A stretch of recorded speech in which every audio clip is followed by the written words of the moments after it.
Hey everyone, welcome back to World War She. Hey y'all, another week. Another episode.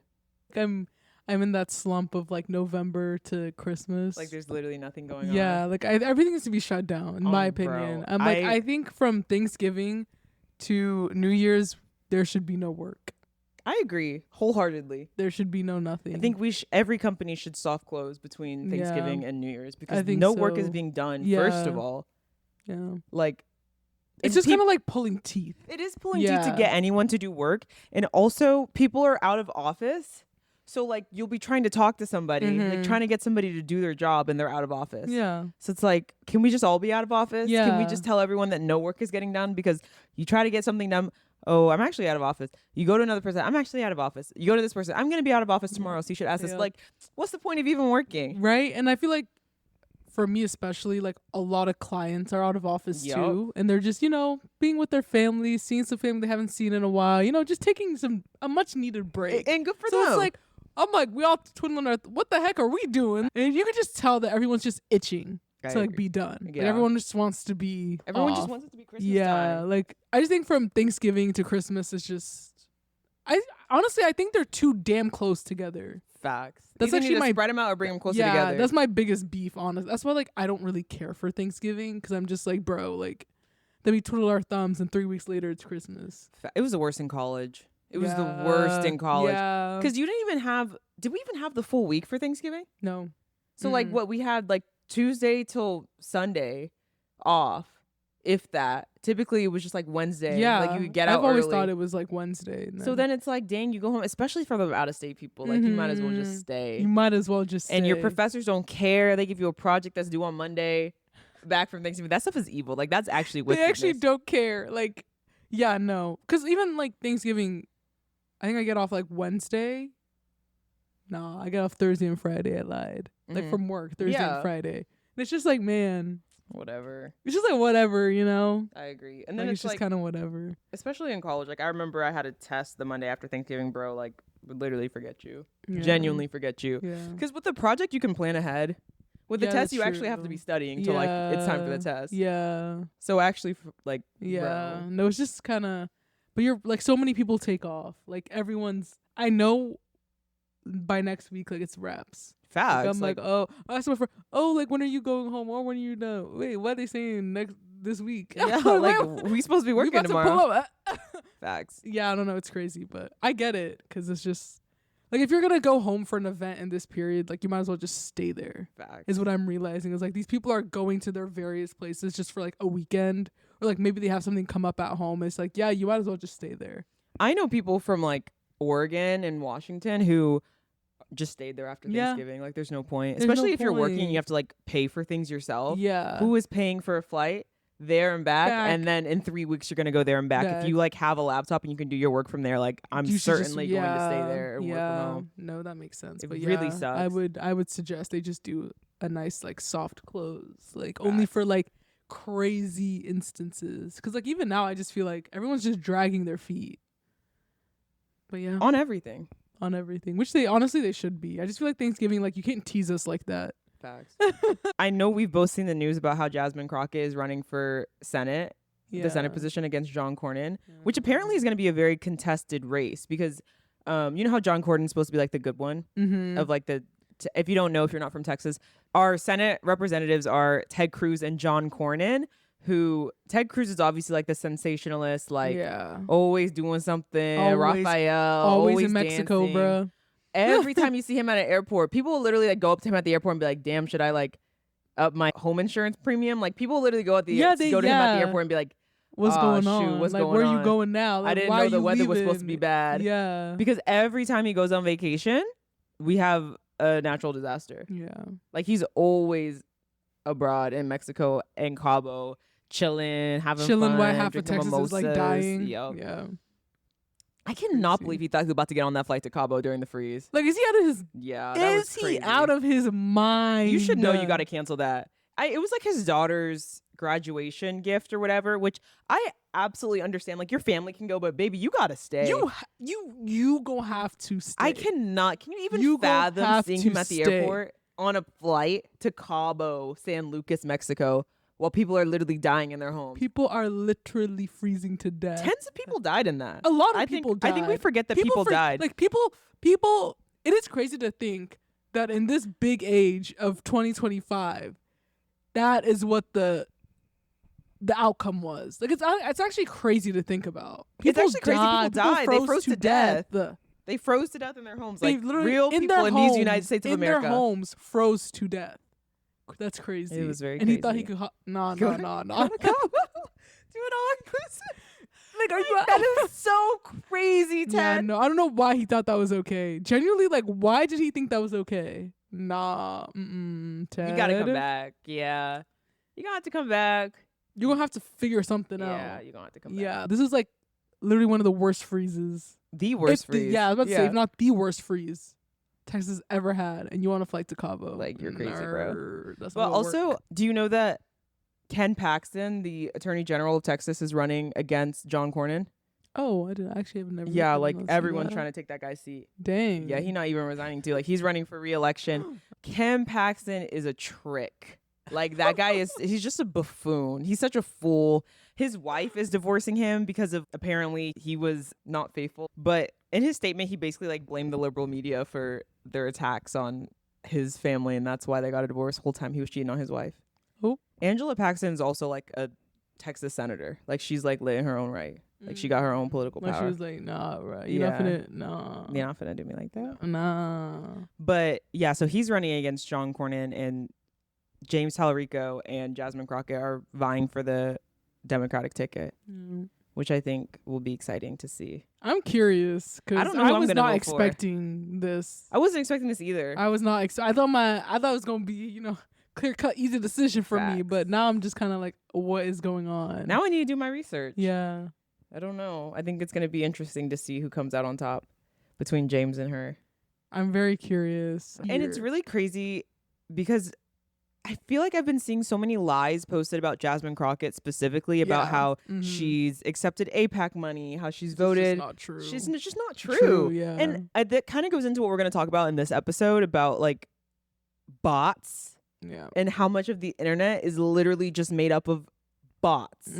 Like, it is so crazy. And I think that that's like part of the reason why we witness so much online discourse about Kamala Harris.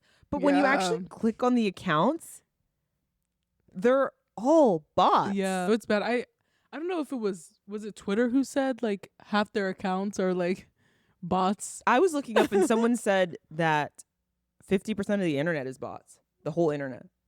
It's called like the dead internet theory. That's insane. And I believe it. I would not be surprised because it's crazy how, because you're talking about like Jasmine Crockett. I saw the exact same thing. It's like, bro, like, these things are not true. They're not true when you click on the account and it's not a real person. It's not a real person. So what's going on? And like, it's so funny because it's just something that like definitely plagues Democrats. Plagues, because they believe it. And they're just like, damn, she took AIPAC money, done with her. I'm like, y'all, like, but you need to. But she didn't, It's though. not true. Yeah. Like, you need to like research. And it's affecting people's realities. 100%. This is kind of like what inspired this episode. The Rolling Stones published an article yesterday about how, remember when everyone was calling Taylor Swift a Nazi? Said that 70% of that was bots.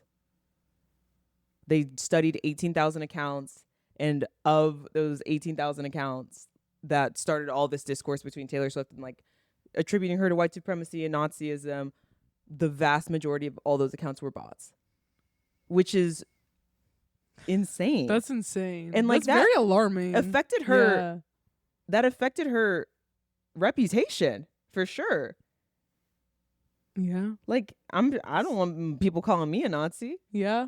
That would not be fun. That would not be fun. So I'm just like, I don't know. It's really interesting what the botification of the internet is doing to the brain. Yeah. What it's doing to how it influences people's decisions. What it's literally doing to our politics. Yeah. Anywho, should we get into the episode? We shall. I feel like our energy is like low today. I'm trying my best to. Like, damn, a girl just tired sometimes. Yeah. You still gotta show up to work when you're tired, huh? Like, we trying. We really again. Are. It's that Thanksgiving slump. Facts. Like, we in a slump. I'm sorry, guys. We're trying. Okay, we'll perk up. We're gonna try. We're gonna try. So this episode is about the death of shared culture and how America is kind of becoming more fragmented, and you can see it in all aspects of our society.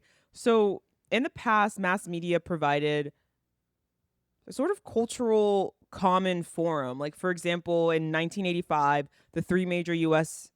TV networks were ABC, CBS, and NBC. Together, they commanded about 70% of primetime viewing. And by the early 21st century, their share had fallen below 30%. Today, tens of thousands of entertainment and news channels compete for attention, causing audiences to splinter into niche groups. As one analysis puts it, cultural fragmentation refers to splintering shared cultural narratives into micro-communities defined by algorithmic curation. In other words, instead of everyone watching the same small set of programs, people now inhabit digital enclaves like TikTok, Discord servers, streaming show fandoms, and each one has its own norms, its own set of rules, its own standards, and its own content. So I think it's very interesting, right? You see some news story about, I don't know, maybe a girl getting kidnapped or something happening. People will be like, why isn't this on the news? Why isn't this? You don't even watch the news. Yeah, you're asking why it's not on Snapchat. Like, you don't watch the news. You don't watch the news. Yeah. Why is no one talking about this? You're talking about it right now, but maybe this is not in your niche circle. Like, how would you even know? Yeah. Why is no one talking about this? Why isn't this in the news, baby? You don't read the news and you don't watch the news. So how would you even know? And then they're on these specialized forms of media, only consuming like cooking shows. Like, why would it be on your perfectly calculated algorithm to see something that happened? You know what I mean? Like, people don't think about that. They don't at all. The shift of us going from a monoculture to a more fragmented culture shows up very clearly in consumption data. So in 2025, a report labeled the broadcast era as dead. Only 5% of Americans still read a daily newspaper, and about 34% now get news primarily from social media. 28% of people in the United States watch 0 live TV on an average daily basis. Yeah. Which is up from 20% in 2023.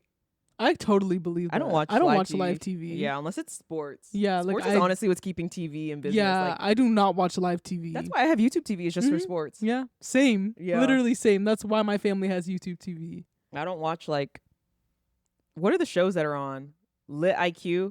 That one show about that girl with a really big IQ and she has a dog? I've never even heard of that. It's on ABC. That's all I know. I guess. Yeah, no. Well, I guess I watch Law and Order. Yeah, you still watch it though, right? Yeah, every single Thursday. That's about it. That's in Chicago PD and Chicago Med and Chicago Fire. That's it.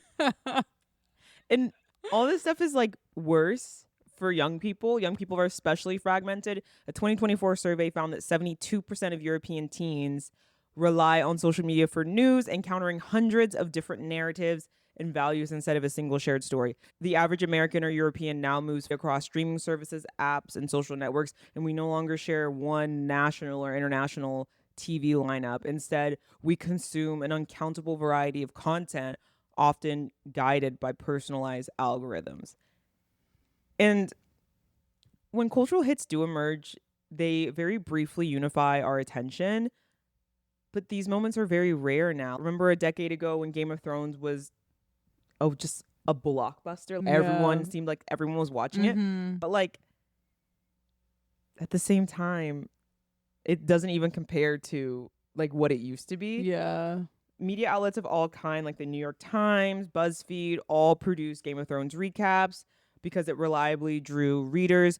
As one media editor recalls, Game of Thrones was the only thing there is to read. Virtually every site was chasing Google traffic by covering it. In that era, publications ended up running very similar articles. As one journalist put it, when everyone's writing about Game of Thrones and everyone's reading it, it homogenizes media. But today, no single show or event has that reach. Audiences are so spread across many platforms and formats that it's rare for a cultural moment to really become truly shared. Which I think it's that's why people loved Love Island so much this season. Because genuinely that was the first time in so long that we've all been watching the same thing at the same time. Literally the same thing at the same time. You could go anywhere and run into someone. You mention a name. Oh, you talking about blah, blah, blah, blah. They know the whole scene, word for word. We started a workout class late at my gym because we were all talking about Love Island. Literally. That's so true. I hadn't even thought about that. That was like literally one of the first times where everybody you knew was watching that damn show. Facts. James Gunn, the director of Superman, was on a podcast talking about how much he doesn't like Huda. Like, I was like, oh, this is serious. This was serious. This is very, it was very serious. Like, everybody, didn't matter like what you typically watched, People everybody were watching Love Island instead of the NBA Finals. Yup. That's when I knew it was serious. It was serious. And I knew it was serious when people's boyfriends sat changed the channel from the NBA Finals to Love Island. Wow. Ready, sat. Mm-hmm. They don't want to miss out because everybody else is watching Facts. it. You literally have the world to talk to about it. Like, you know what I mean? Like, we don't have that where you're just on Twitter at king over the same thing as everybody else. That's what it was. It used to be like that with The Bachelor.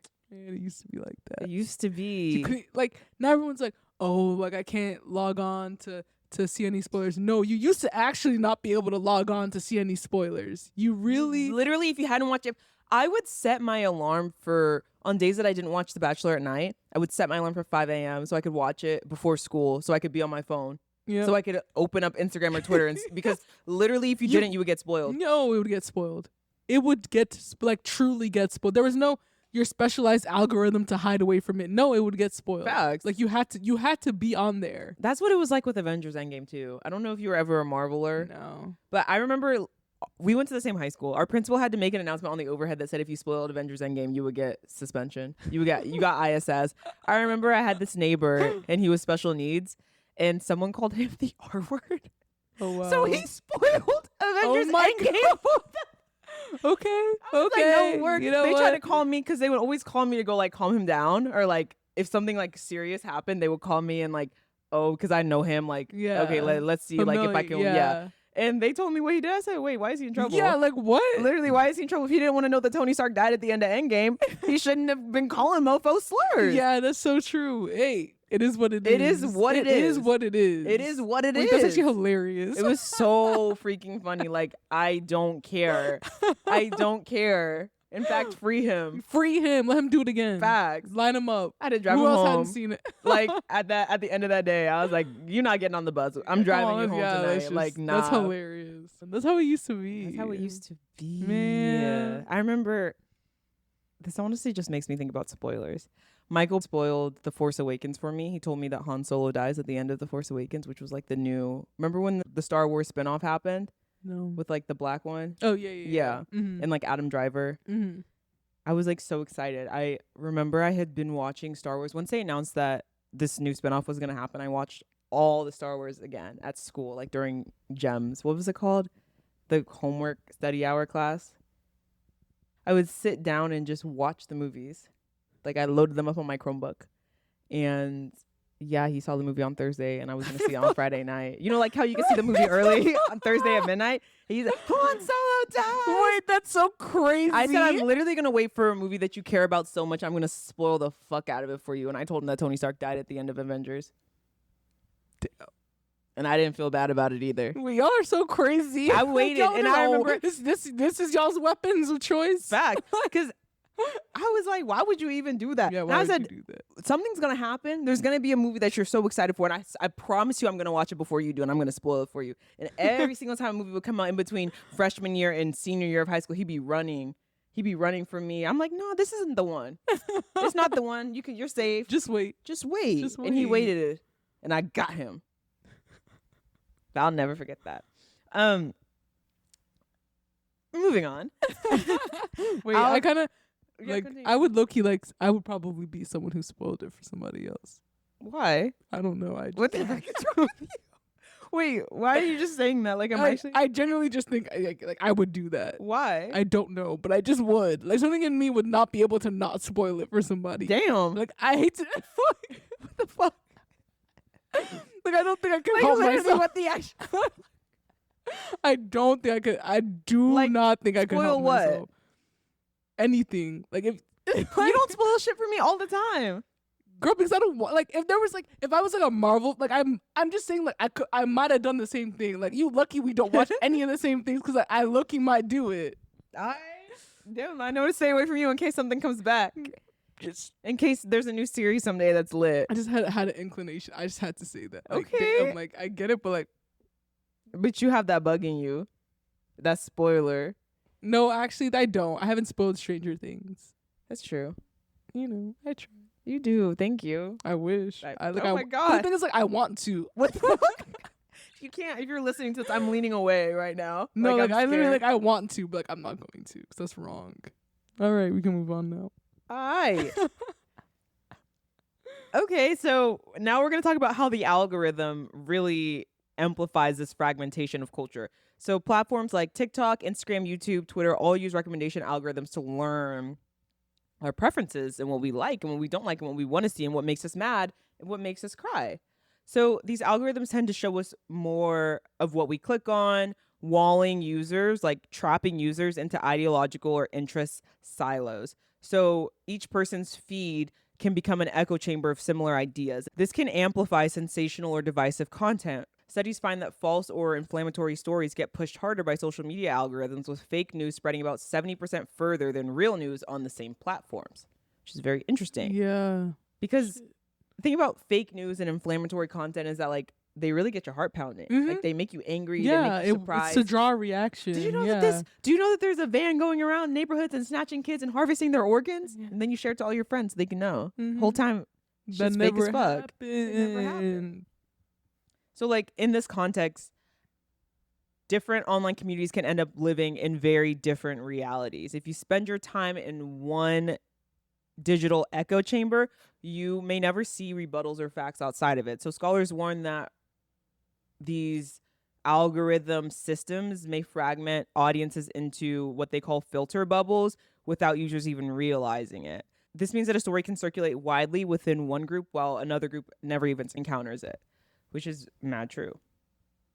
Oh, so true. I feel like, especially now, since like especially because I don't have TikTok anymore, like half the things people talk about, I do not know what they're talking about. I've literally never heard what they're talking about.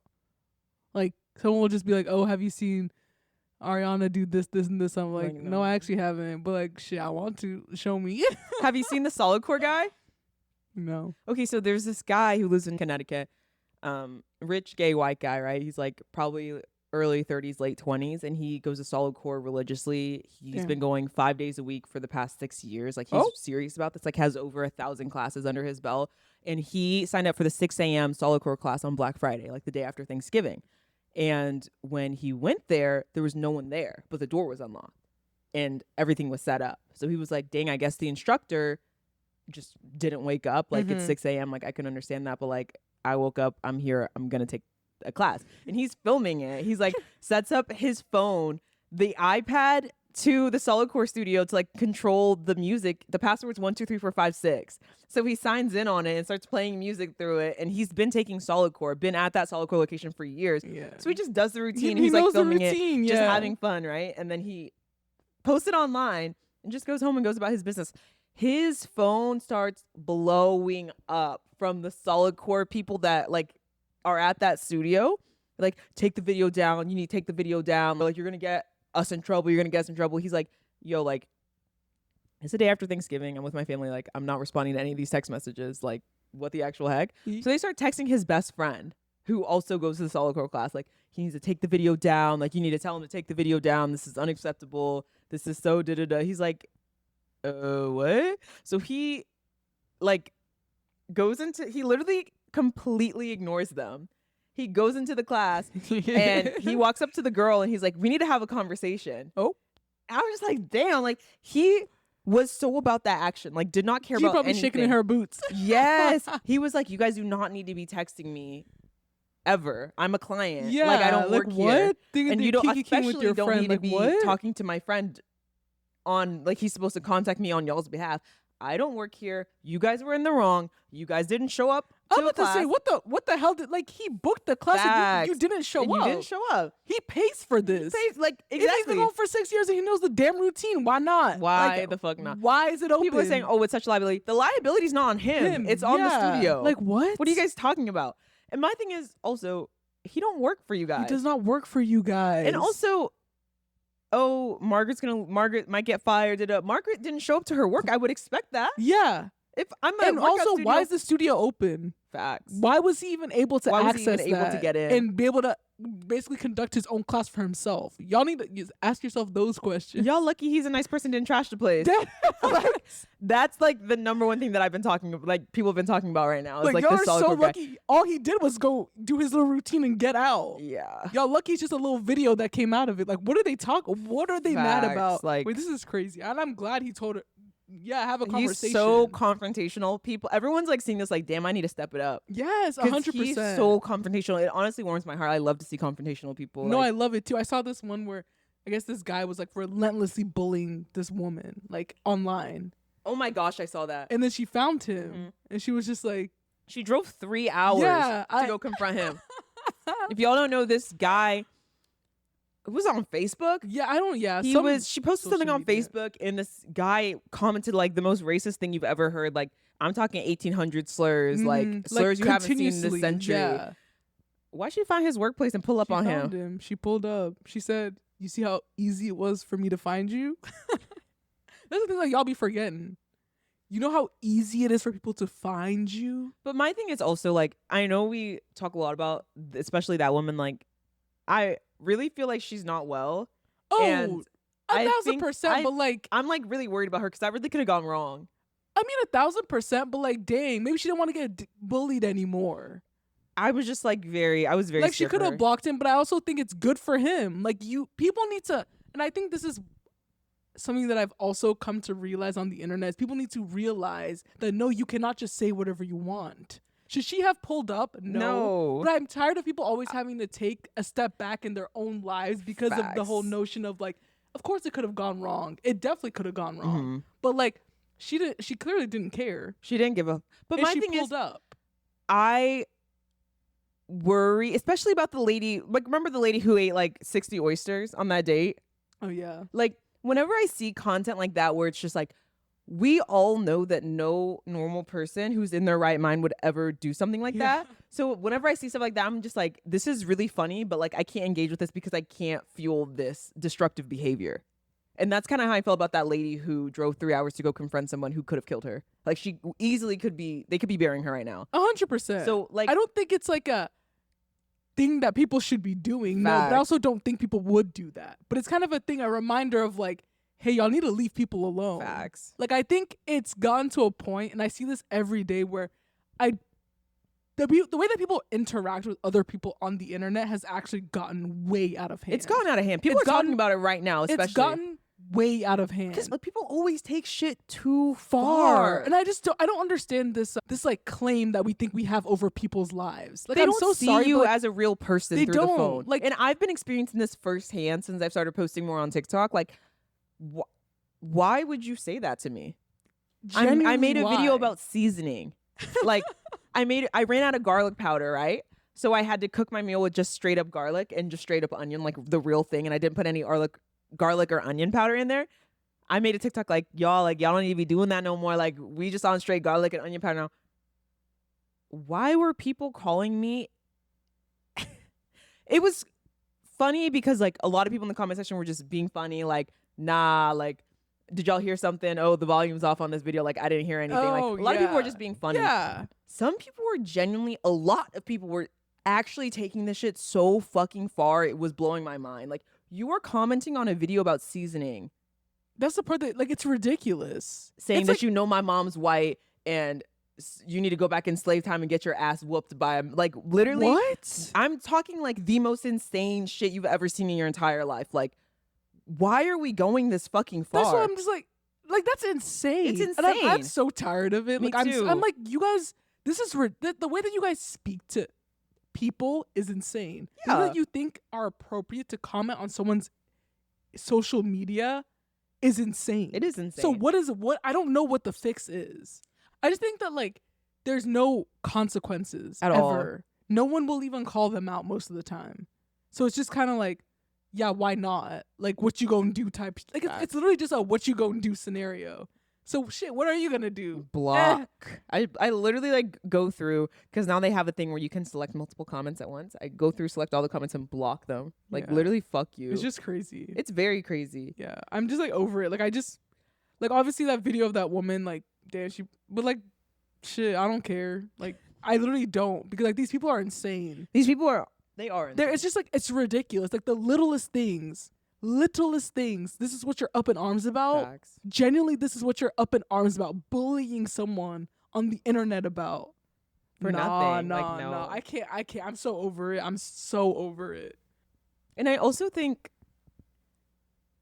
we are living in two different Americas. We are living in two fucking completely different Americas. Yeah. Especially the election. Like, all the pollsters were like, people genuinely thought Kamala Harris was going to win that fucking election. Mm-hmm.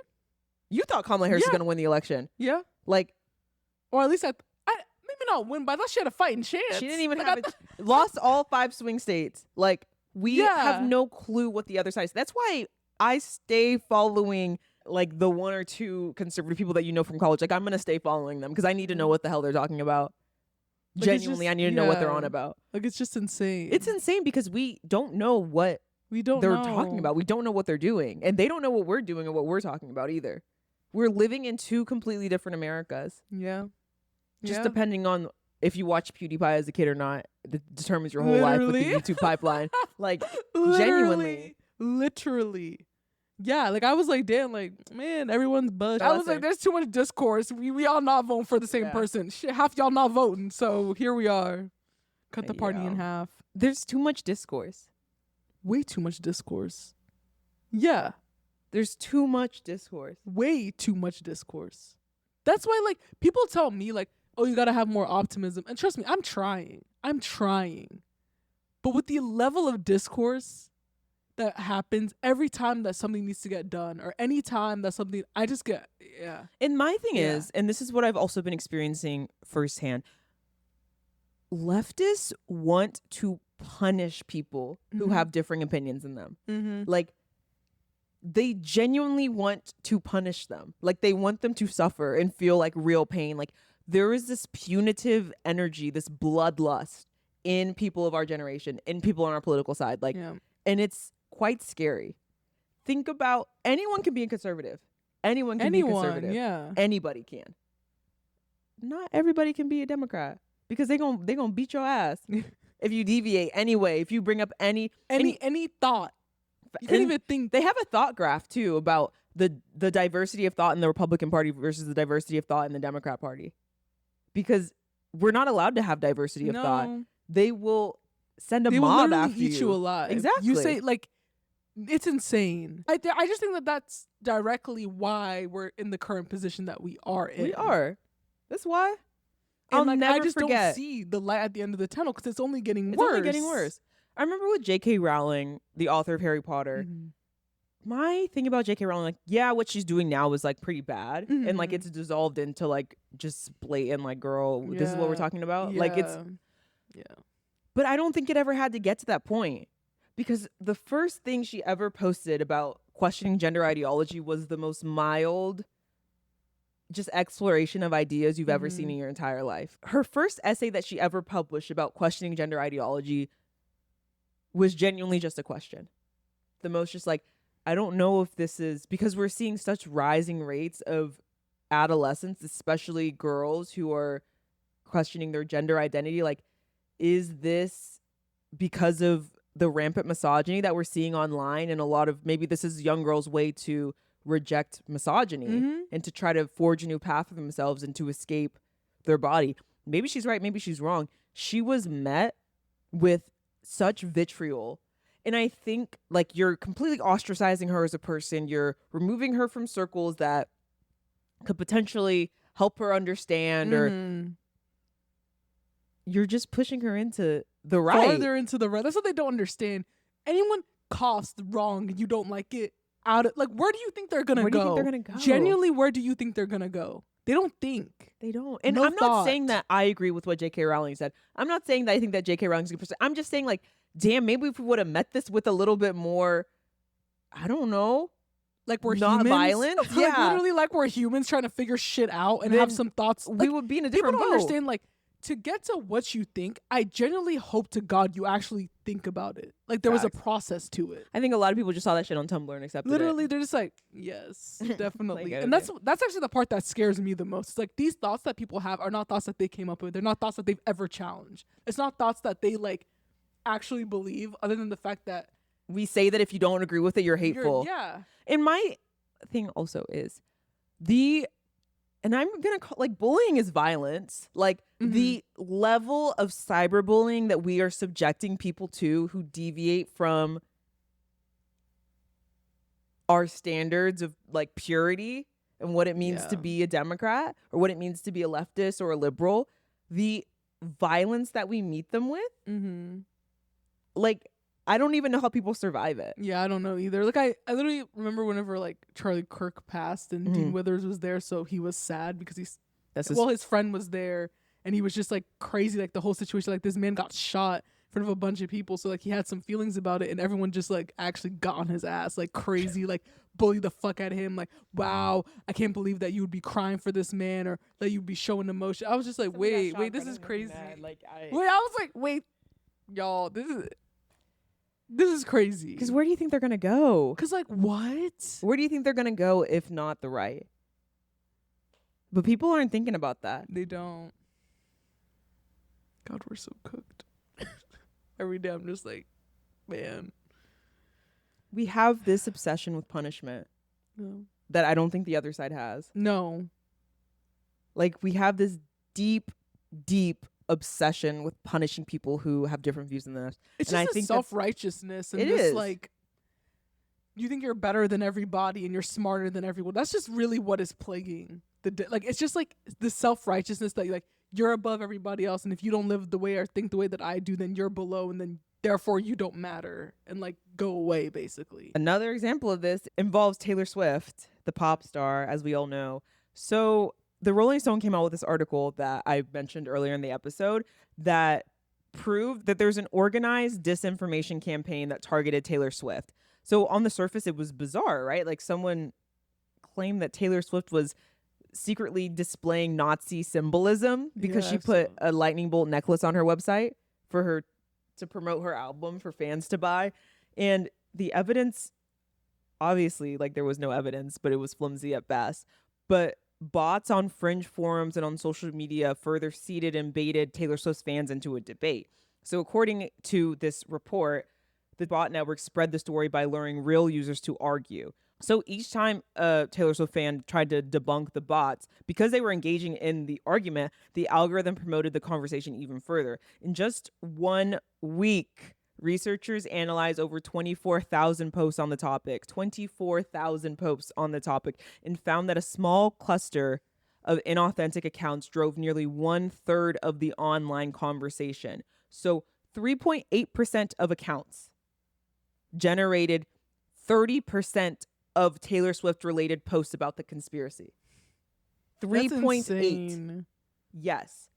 These posts pulled ordinary users in. Even though most fans do not believe the Nazi claim, the narrative successfully pulled users into these comparisons, calling Taylor Swift a Nazi, and became what the report called widespread authentic discourse. Like, genuinely an unbased conspiracy theory was amplified by bots and algorithms and managed to reshape the conversation about who was arguably the most famous woman alive right now. Like, despite it being absolutely baseless. So, like, I guess the point of the bots are to do this. To smear her. Yeah, but, like, just, like, bots in general. Yeah. But, like, why? To smear her. The gag is, this is a greater conspiracy theory. I want to kind of do an episode about this. Maybe the episode after our New Year's episode, we can talk about this. The gag is, we know Amber Heard, right? Mm-hmm. Amber Heard was the first. This was the trial of it. Amber Heard, we don't even have to say allegedly. Johnny Depp beat her, and he's beaten his other wives, and she was found guilty of domestic violence in the UK court systems. It's not up for discussion. He beat her. He came to the United States, where we have more of a reputation of letting things like that slide. Mm-hmm. And sued her for defamation because she wrote an article where she referred to herself as a victim of domestic violence.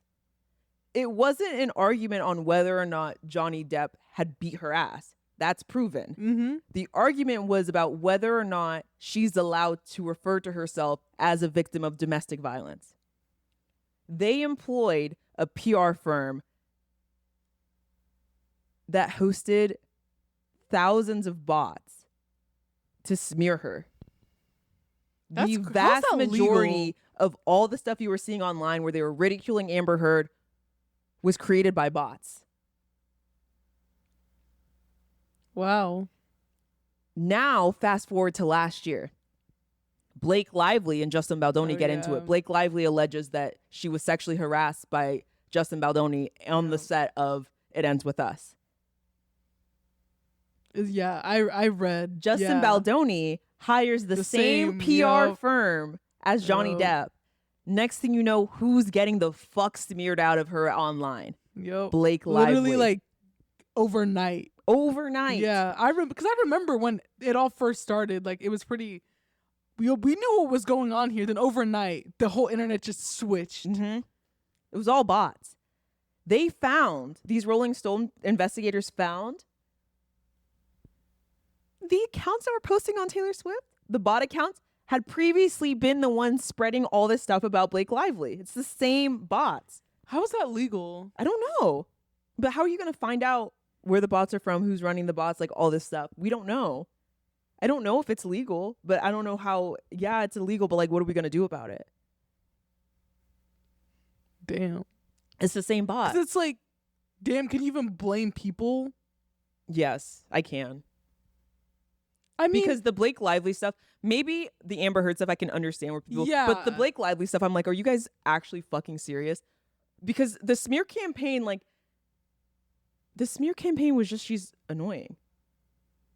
Like, all the bots were just saying, were just like, oh, she's annoying. Maybe she's a little bitchy. Like, so what? Now it's okay that she's getting sexually harassed at work? Because the bots were never even saying that the shit didn't happen. They were saying that she's an annoying, whiny bitch for complaining about it. And then going off on her and her husband. Yeah. And the way they live their lives. And they're too happy. I was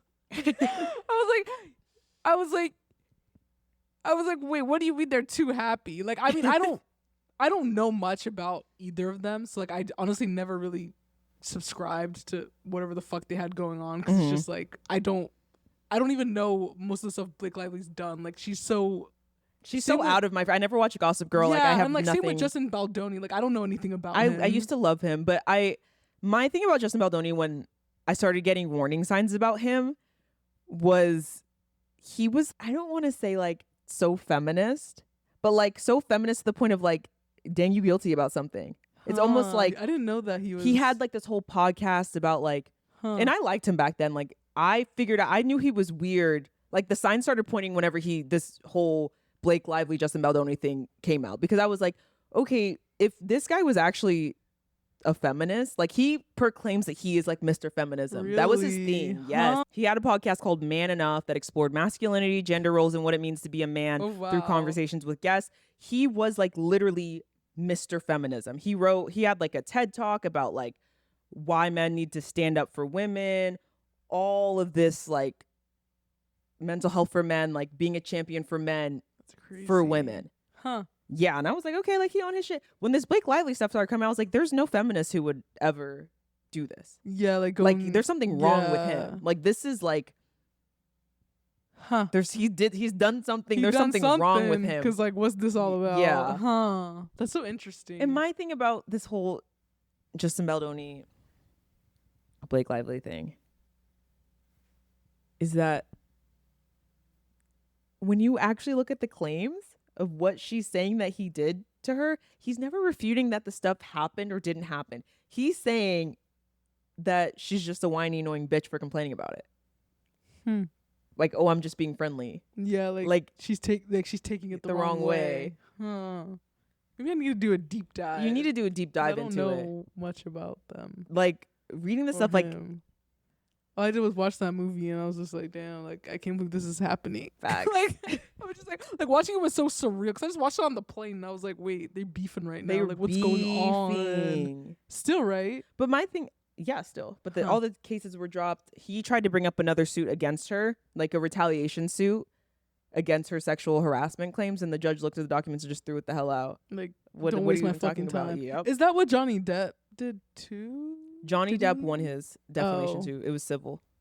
And there's a lot of, I don't think she had a fair trial. I don't think it was possible for her to have a fair trial. Oh no, a fair trial because of how much was in the news. They were live streaming all up her in the news. Yeah, they were live streaming like, the damn court case. Because again, like same with Bake Life. Like I don't know anything about Johnny Depp, and I didn't even know who Amber Heard was. I know that's crazy, but all I know Johnny Depp was Pirates of the Caribbean. That's it. Like I guess I just don't know actors. So like I'm just like going about my business. Mind you, I didn't know their history. I was forced to know about their trial against my own will. Then all of a sudden, like all the information is everywhere. So like, how does someone get tried fairly in that? Like I don't understand. They don't. Like it was over before it started. It was over before it started. It was. Yeah, it was over before it started. She did not have a fair trial. It's so enraging to me, especially when I see women on the sides of Johnny Depp and Justin Baldoni, because if rich, blonde, powerful white women can't even be believed, where's the hope for you? Yeah.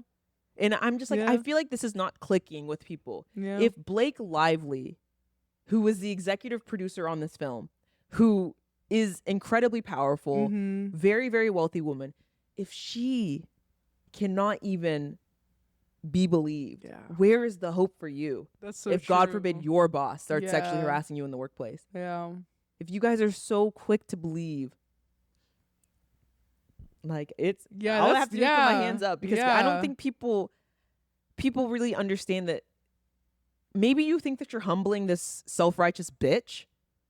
That's just because you're not the self-righteous bitch today. Yeah. Wait until it's you. Yeah. And one day it will be. Yeah. Yeah. Wait until it's your day. Mm-hmm. I can't believe it's all bots. It's all bots. That is so crazy.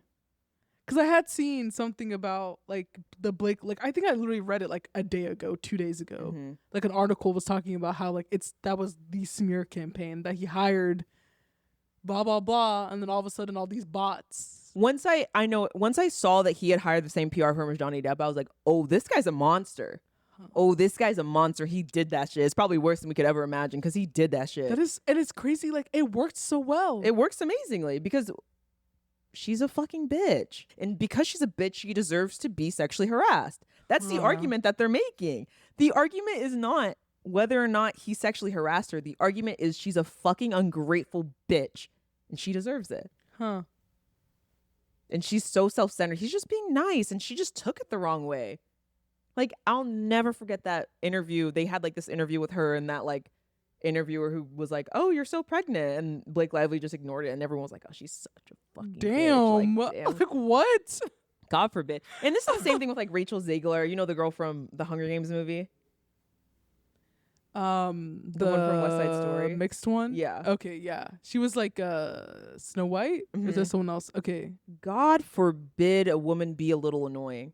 Same thing with Jennifer Lawrence in the 10s. What did she even do? Like, I remember, what was it, Snow White? Something happened. I can't even remember she what said, they were like, saying. oh, we're doing a new spin on the movie. Like, there's so many movies out there about women who, like, are chasing after a guy. But, like, in this story, like, we're going to do a new rendition. And it's not going to be about a girl chasing after a guy or, like, true love's kiss. It's going to be about her saving herself.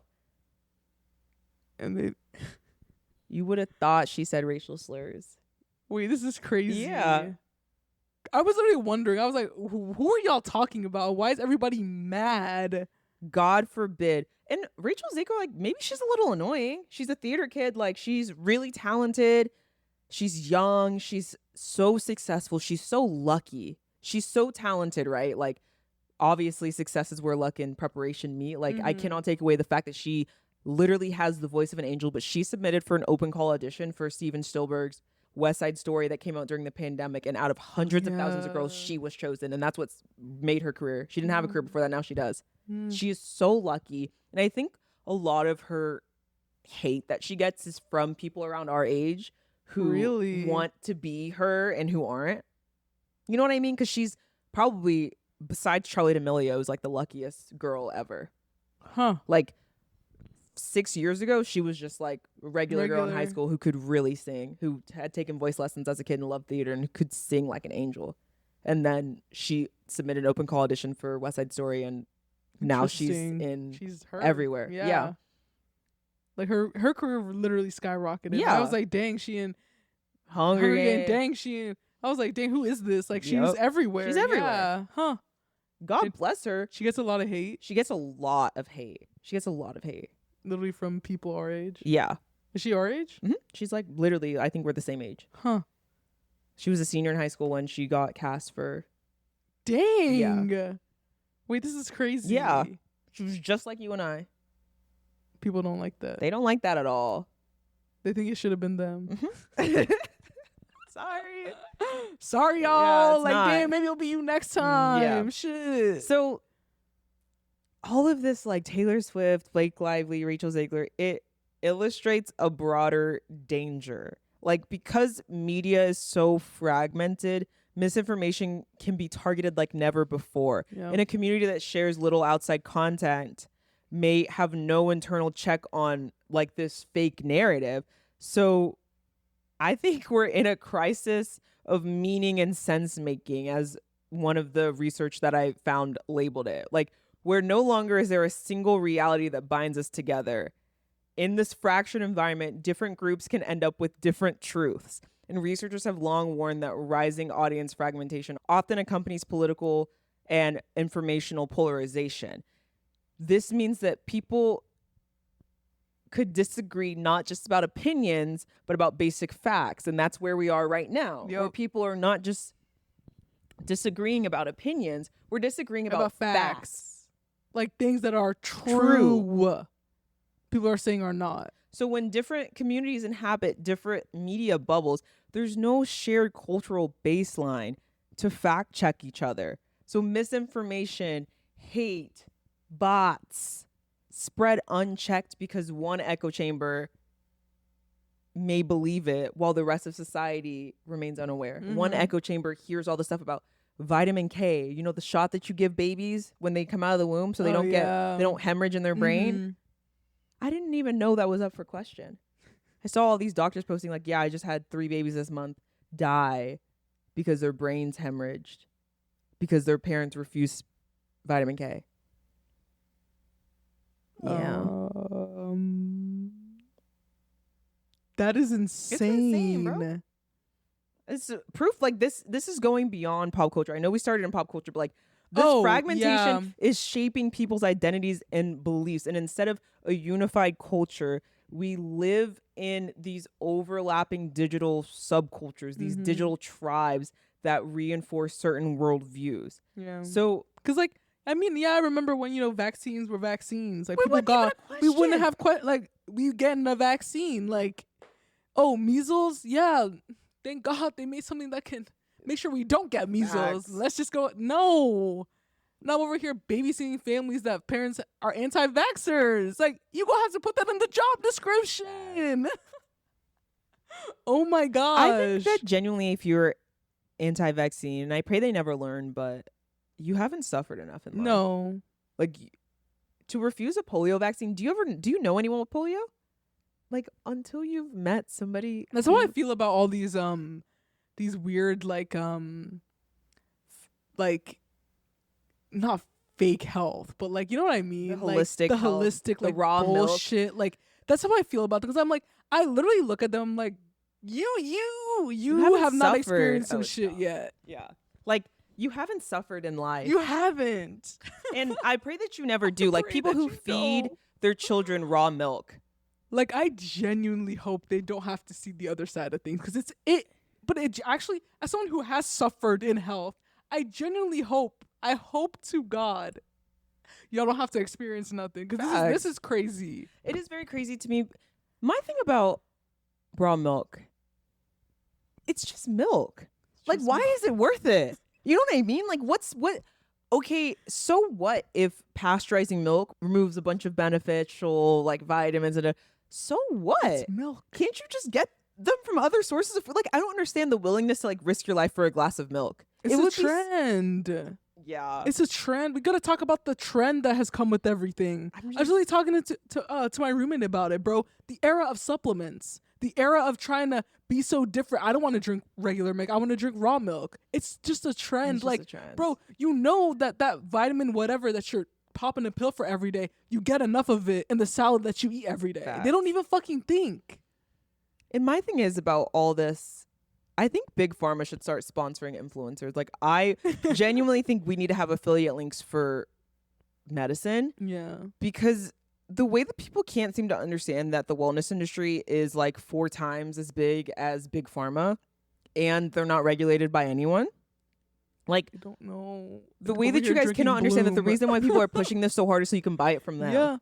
Yeah. Buy my Bloom with my Bloom link. Yep. What the fuck do you need?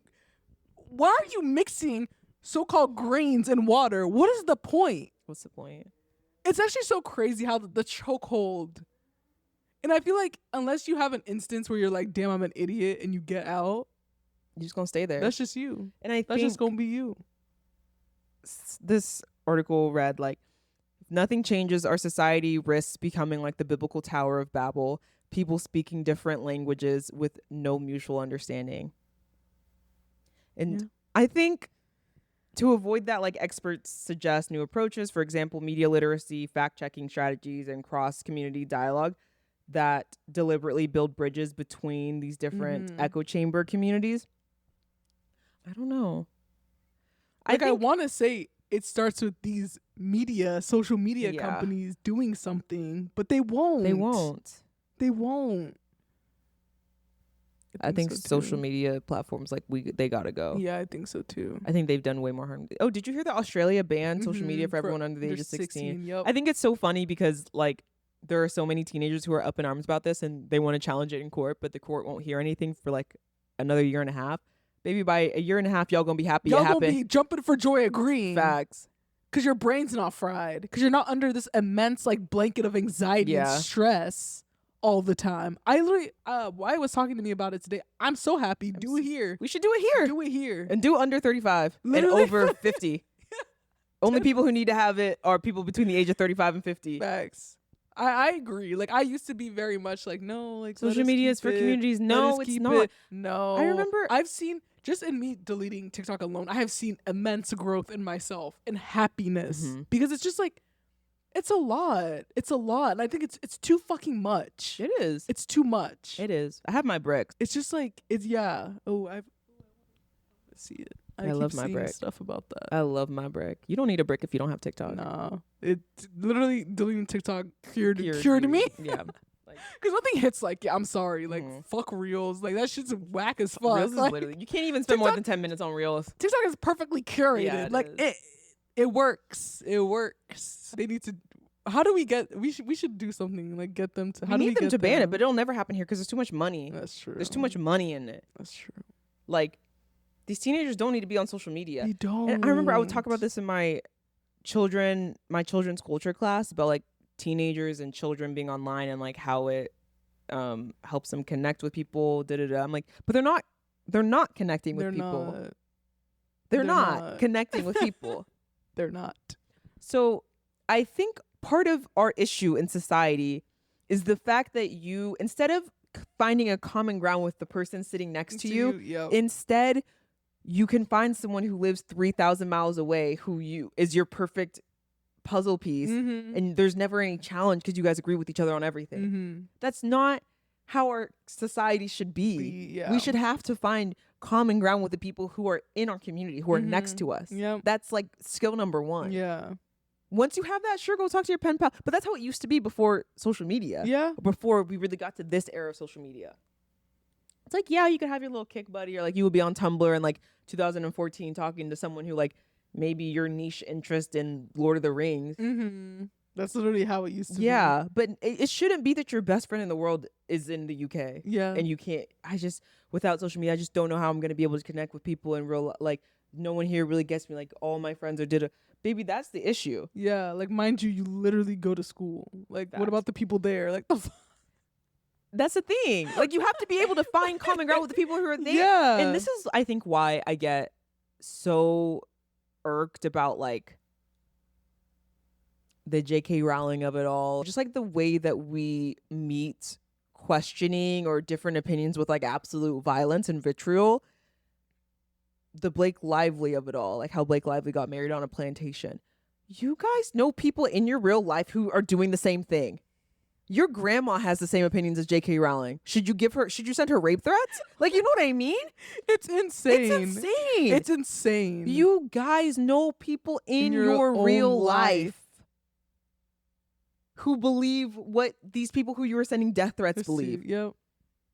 This is my thing about like this online punitive nature of our generation. You would never talk to your mom like that. You would never. You won't. Because you understand that your mom was a multifaceted person with different, you know what I mean? Yeah. Like this 100%. isn't just the only aspect of her life. But you can't understand that about someone online. Literally anybody else that you don't fucking know. Yeah. Like you literally do not know. I just don't know where people get the goal, really. Like I just like genuinely I do not know how people think it's okay to talk to people the way they do online. Sarah J. Maas of it all, the author that I was talking to you about. Yeah. Like your uncle got a Blue Lives Matter sticker on his car. But you sending death threats to Sarah J. Maas. You know what I mean? Like you can sit down at Thanksgiving and talk to your uncle, as you should, rightfully so. He's more than his Blue Lives Matter sticker. 100%. That's your family. You're just gonna have to get over it. You're just gonna have to get over it. And he's gonna have to get over the fact that you a blue-haired liberal. Like you guys are just gonna have to get over that and understand that y'all love each other. And y'all do. So just get over it for random people that you don't know. Facts. I don't get it. I don't get it either. But yeah, without a common set of cultural references, these coordinated disinformation and misinformation produce a reality crisis in this country. This Taylor Swift example really shows how a false story, literally engineered by bots, found footing in legitimate pop culture, legitimate conversations, because it circulated within our culture. Yeah. That's actually really scary, honestly. Yeah. Like that's actually really scary. In a week, there were almost 30,000 tweets about it. Like I literally became aware that these bots existed in this way, like a week ago. Like I had no idea. I had no idea that it was 50% of the internet. Like that's like that's like whenever this person, you literally think it's just this little sprinkle. No, this is insane. It's scary. Can't trust anything you see. Facts. You can't trust anything you see online. I don't even respond to comments if you don't have things posted. Because you're not a real person. You're not. The gag is I posted about the Taylor Swift article today. Within 10 minutes, I had 10 comments, all from bots. I'll show you. Wow. Within 10 minutes, I had like tens of comments, all from bots, saying, I'm not a bot. This doesn't mean anything. People, like when actual people started pulling up, they're like, this is crazy. Wait, so are these bots like real people behind the screen? No, the bots are like it's like, yeah. Like it's computer generated. Wow. Like we don't know who's behind there. Like everyone's like, this is a bot. They're bots. They're all bots. They're all bots. Wait, they're all really bots. Insane. Like random account. This is all BS. Following 3,000 people, 0 followers, 0 likes. User 29668 BS emoji. Like all these people are just bots. Wow. And then this girl Haley was like, not this comment section literally being entirely bots. I said, yep. All just proving my point. It's all bots. Wait, that's actually scary. I'm like, wait, It's all bots. Especially when you post anything about the big two. Taylor Swift might be the big three now. Whenever you post anything about Blake Lively or Amber Heard, the comment section is immediately filled with bots. I'm like actually like flabbergasted. Yeah. I'm scared. So anytime you see a new smear campaign against a woman, just know there's a bot behind. There's bots behind this. Someone has a vested interest in taking this lady down. Wow. Because why does it never happen to men? It don't. Because my thing is too, it's like these people's crimes are like being like annoying. Anywho, that's all I have for today. Do you have anything more? Y'all really need to think about this one. Y'all need to think about this one. I'm like, damn, wait, this is crazy. Yeah. I didn't know this is where we were at in terms of the internet. Wow. That's why a lot of people say like Twitter is like, or X is unusable, because fuck that stupid app. It's just full of bots. And they had this new feature that they just unveiled where you can see the location of where the account is. Oh my God, I saw a screenshot. Aren't they all in like India? Half of them are in India, half of them are in Nigeria, half of them are in Indonesia, half of them are in, like, not the United States of America. And it's like all these, like, you know, like the Trump hat white man, or like a black woman with like a turban on her head, like just in arguments. I'm a black woman like and I voted for Kamala, and I think that if you voted for Trump, you're a racist piece of shit and you should burn in hell. Account is from India. I saw a map and it was just like literally everywhere else but the US. And like these are the people that we're arguing with online. These are the people that like are sowing this discourse and turning neighbor against neighbor and saying all these outrageous, these are the accounts. They're not real people. They're bots. Huh. Damn. And you know, that's why Hillary lost the election in 2016. That's what when they say Russian interference. Mm-hmm. They interfered with bots to promote the fake email scheme that she leaked national security through her emails. It's not true. Do you remember that in 2016? Yeah. Yeah, it was bots. That's what we're all cooked. When we say that they interfered with our election, they interfered by sending out millions of bots to push misinformation. Literally, the fate of this country is actually just fallen. We need to get off of social media. We need social media needs to be abolished. It's a national security risk. Like high key though. No, it is. It is. Oh my gosh. Oh no, we're cooked. Like we're cooked. So cooked. We are so cooked. Like allegedly, all this is alleged. All this is alleged. Man, I've seen the evidence. I've seen enough evidence. Facts. Like this is crazy. It is. So what's next for us? I don't know.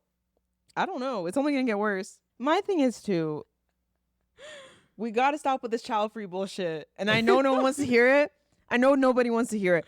If you think things are bad now, imagine how bad things are gonna be in 30 years when we're 50. Mm-hmm. And we're outnumbered 10 to 1. Mm-hmm. Because only that child-free stuff's only coming from a certain type of person. Yep. We're cooked. If you think things are bad now, think about how bad they're going to be by the time we're 50. That's so true. Shit, everyone I know that wants to be child-free, certain type of person. Yep. It's not going to be good for us if y'all don't have them damn children. Y'all need to have two, at least. Think about your country. Wow. That's so true. But they don't understand that. No, they don't. They just want to child dinks. How much we make as in a year as dinks. If you have kids, you're so selfish. Like the fact that you could bring a child into this world is just so selfish. But you need to think about having kids. You need to think real long and hard. I don't care if you don't want them. You need to have them. Like you gotta have them. I'm sorry. Gots to. I'm sorry. Like, no, you need to have literally kids. have children. Stop pissing me off. Yeah, whatever. Yeah. All right, y'all. That's all we got for y'all today. All right. Bye.